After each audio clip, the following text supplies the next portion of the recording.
Smartphones, portable devices that enable us to connect with each other, perform daily tasks, and enjoy entertainment. This evolution began over 4 decades ago when Motorola released the first cell phone, the Dynatac 8000X. This was literally called a brick for obvious reasons. Then fast forward in 2007, Apple released the first iPhone. Compared to other phones at the time, this was considered a turning point in smartphone technology.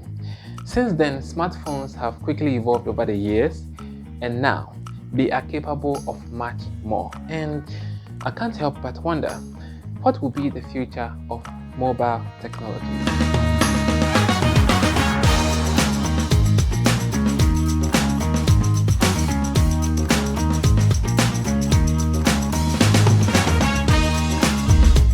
The first category of devices that show promise is foldables.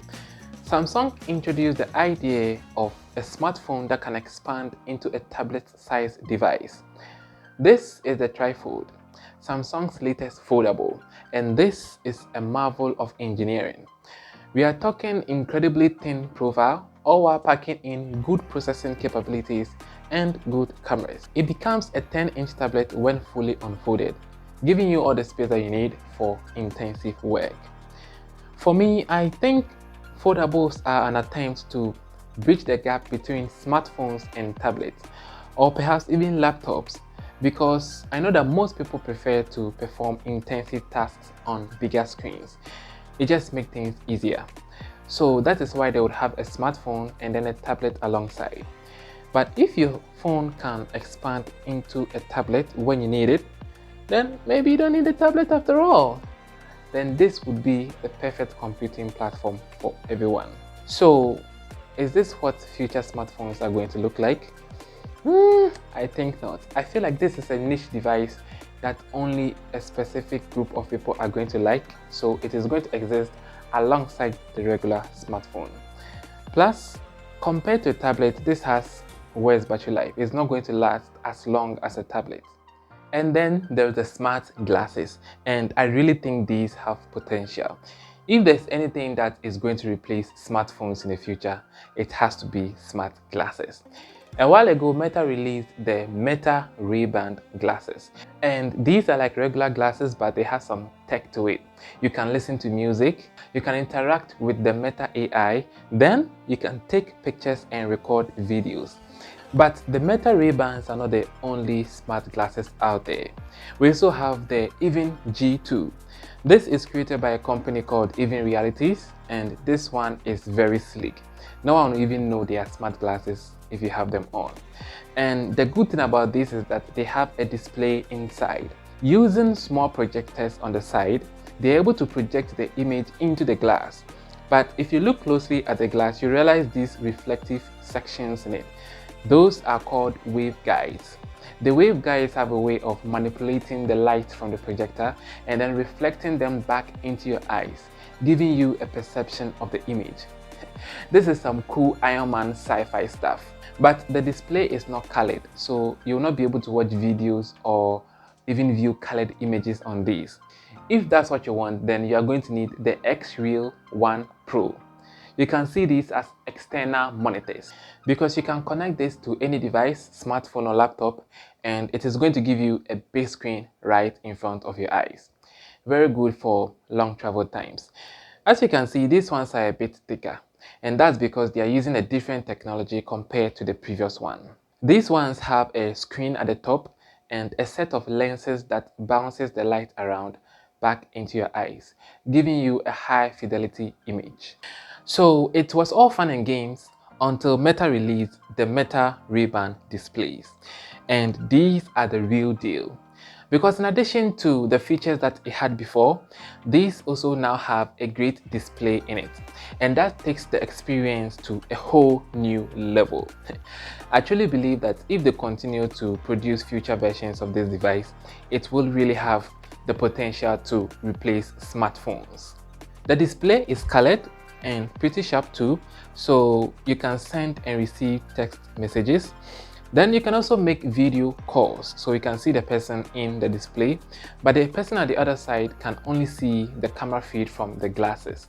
So I guess you can just show them what you're looking at.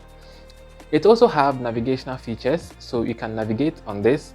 And the cool thing is that the maps can rotate to match the direction you are facing, making it easier to navigate around. But the real breakthrough is this. This is called the Neural Band, and it is the primary input device for the Meta glasses. The Neural Band has sensors in it that can detect the signals your brain sends to your muscles, and this allows you to control the Meta Ray Band using simple hand gestures. So you can scroll up, scroll down, select, and then you can increase volume like this. Amazing! Meta believes that the Neural Band is going to be like a general input device that can control other devices too, like VR headsets.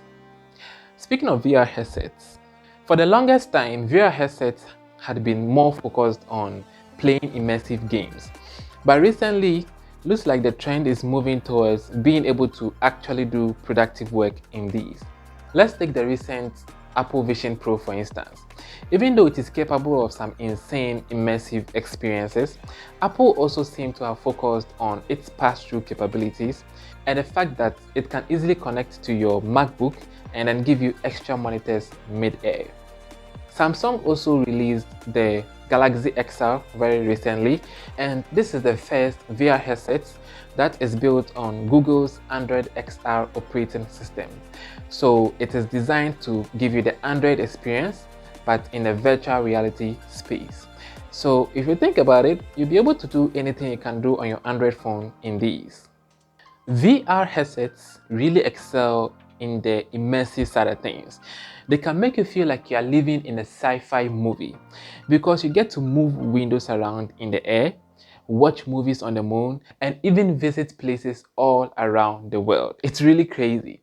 The only downside is that they are a lot more cumbersome compared to a smartphone, and it seems to have been designed for a more one-time laid-back experience instead of a day-to-day usage. I mean, you can't keep this thing in your face all day. But guess what you can keep on you all day? The Humane AI pin. And this thing has received a lot of hate on the internet. And it deserves it too, because it was promised to be this very intelligent AI system that can book rice for you, tell you how much protein you have in your food, and help you perform basic smartphone tasks.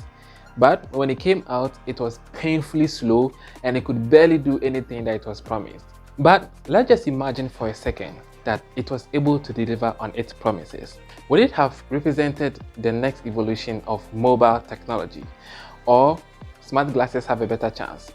I personally think smart glasses are better, but let me know what you think in the comment section. That has been it. If you enjoyed this video, please like and subscribe. And it has been fun. Let's do this another time.